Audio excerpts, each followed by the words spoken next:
Detergent মেশানোর পরে সেই পানি এইভাবে স্প্রে করে ফেলে দিবেন। মুরগির ভিতরে পরজীবী থাকে বা বাইরে পরজীবী থাকে তাহলে নিঃসন্দেহে এই ওষুধটি ব্যবহার করতে পারে। স্প্রে করা শুরু করে দিয়েছি। আপনারা যারা খামারি আছেন মুরগিদের বাইরের পরজীবী নিধনের জন্য আপনারা 1% ওরাল স্প্রের মাধ্যমে মুরগিদের ছিটিয়ে দিতে পারেন। আজকে আমরা খামারে স্প্রে করব, এই জন্য সাথে স্প্রে মেশিন নিয়ে এসেছি। কিন্তু এই মেশিনটি যেহেতু কীটনাশক স্প্রে করার জন্য ব্যবহার করা হয়, তাই মেশিনটিকে আমাদের ভালোভাবে ধুয়ে নিতে হবে যেন এর ভিতরে কোনো প্রকার কীটনাশক না থাকে। যদি কীটনাশক থেকে থাকে সেক্ষেত্রে কিন্তু মুরগির উপর এটি ভয়ঙ্কর প্রভাব বিস্তার করতে পারে। তাই আপনারা যারা স্প্রে করতে চান মুরগির ঘরে এই স্প্রে মেশিনের সাহায্যে তারা খুবই সতর্কতার সহিত এই স্প্রে মেশিনটি ভালোভাবে কয়েকবার গরম পানি এবং ডিটারজেন্টের মাধ্যমে ধুয়ে নেওয়ার চেষ্টা করবে। এতে আপনার কীটনাশকের রিয়াকশন নষ্ট হয়ে যাবে এবং আপনি ভালোভাবে ঘরে সেটি স্প্রে করার মাধ্যমে আপনার মুরগিকে নিরাপদ রাখতে পারবেন। এখন আমরা এটিকে ডিটারজেন্টের মাধ্যমে বেশ কয়েকবার এটি ভালোভাবে গরম পানি দিয়ে ধুয়ে নিয়েছি। এখন আমরা এর ভিতরে ডিটারজেন্ট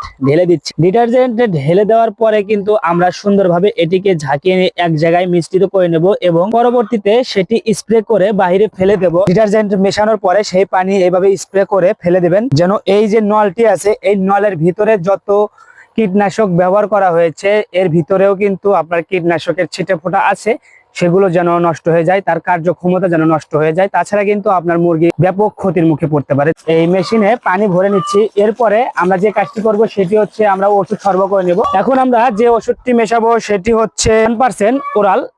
এই ওষুধটি মূলত পরজীবী নিধনের জন্য খুব গুরুত্বপূর্ণ ভূমিকা পালন করে। মুরগির ভিতরে পরজীবী থাকে বা বাইরে পরজীবী থাকে তাহলে নিঃসন্দেহে এই ওষুধটি ব্যবহার করতে পারেন। আপনার খামারে যদি এরকম সমস্যা থেকে থাকে তাহলে নির্দ্বিধায় আপনি এই ওষুধটি ব্যবহার করতে পারেন। এখন আমরা 12 গ্রাম ওষুধ এর ভিতরে দিয়ে দিচ্ছি। ওষুধ দেওয়ার পরে কিন্তু পানির কিছুটা পরিবর্তন লক্ষ্য করা যাচ্ছে।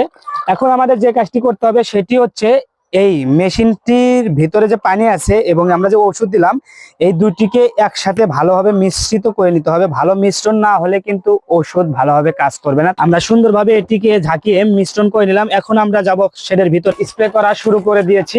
আপনারা যারা খামারি আছে আপনাদের মুরগিদের বাইরের পরজীবী নিধনের জন্য আপনারা 1% ওরাল স্প্রের মাধ্যমে মুরগিদের ছিটিয়ে দিতে পারেন এবং একটু পরে আমরা স্প্রে করা শেষ হলে এটি আমরা মুরগিদের খাওয়ার জন্য পাইপে সরবরাহ করে দেব যেন মুরগি এই ওষুধটি পান করতে পারে। এই ওষুধ কিন্তু মুরগিকে খাওয়াতে হবে মুরগির ভিতরের পরজীবী নিধনের জন্য এবং মুরগির শরীরের উপরের বাহিরের পরজীবী নিধনের জন্য কিন্তু এটি আমরা স্প্রে করে দিচ্ছি। আপনারা যারা এই সমস্যার সম্মুখীন হয়েছেন তারা অবশ্যই এই ওষুধটি ব্যবহারের ফলে ভালো উপকার পাবেন বলে আমরা আশা করি। এই বালতিতে আমরা 20 মিলিগ্রাম ওষুধ ঢেলে নিয়েছি এবং এর ভিতরে আমরা 30 লিটার পানি দেব এবং এই 30 লিটার পানি আমরা পুরো 3টি পাইপে সরবরাহ করে দেবো ইনশাআল্লাহ। এবং আমরা আশা করি 2-1 দিনের ভিতরে মুরগির অন্ত্রে এবং বাহিরে যত ধরনের পরজীবী আছে সব পরজীবী নিধন হয়ে যাবে ইনশাআল্লাহ। এখন আমরা প্রতি পাইপের সমানভাবে এই ওষুধ মেশানো পানি সরবরাহ করে দিচ্ছি।